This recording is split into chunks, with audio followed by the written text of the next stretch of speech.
You ever have one of those moments where you just know? This means war? That was me, sitting in a cafe across town, sipping a latte, when I saw it happen on my phone. The live security cam showed a woman, not someone I knew, punching in the code to my private gate like she owned the place. And not just her. 2 kids followed behind, all smiles like they were on a picnic. The woman, Karen, of course, grinned over her shoulder and said, "Don't worry. It's totally fine." The gate beeped open like it always did. Only this time, it wasn't welcoming me home. It was letting strangers waltz right into my yard. That gate wasn't just decoration. It was my line in the sand.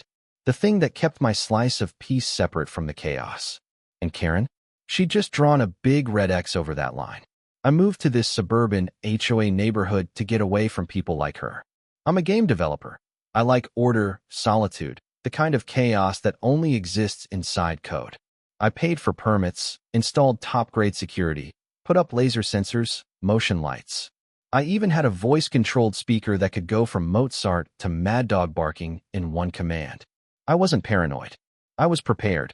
My last neighborhood taught me what happens when people don't respect boundaries.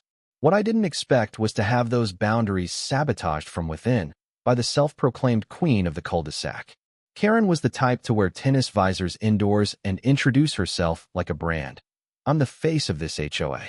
No one remembered electing her, but she showed up at every door with muffins and a binder full of rules she typed up herself.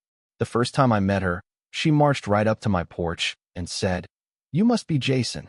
I said, "It's Jackson." She smiled and said, "Close enough." I should have known then. At first, I played along. Mowed the lawn. No loud parties. Even fixed the flickering streetlight that no one else wanted to touch. But then came the notes. First about weeds. Then about my trash can lid not being aligned. Then came a friendly wave paired with a jab.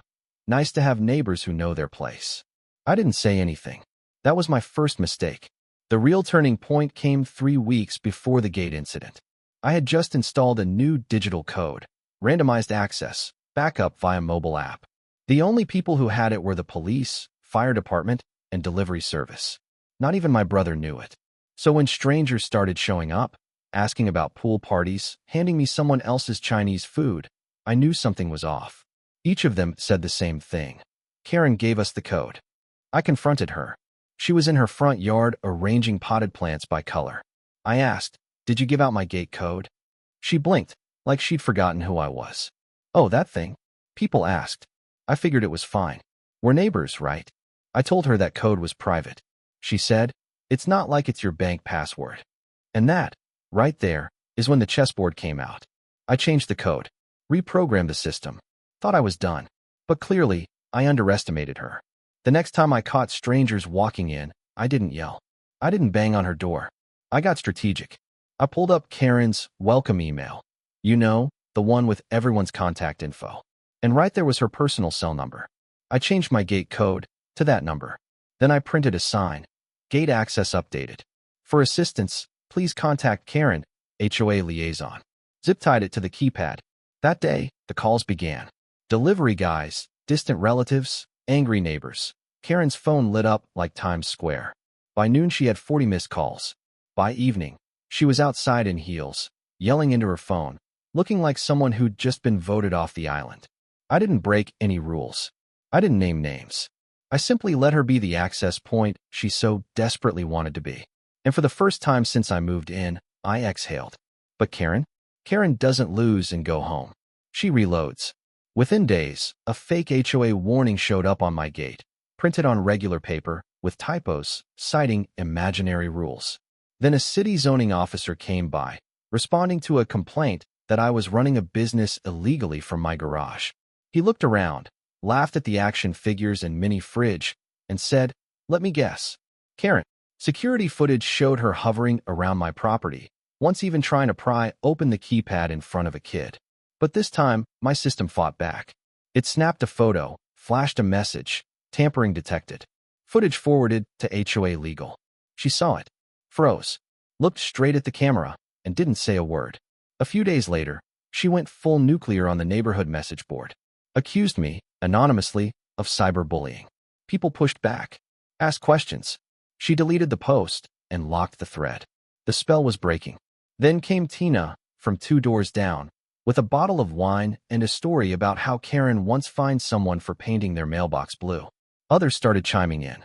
And that's when I decided to take it to the next level. I compiled everything. Video, screenshots, notes.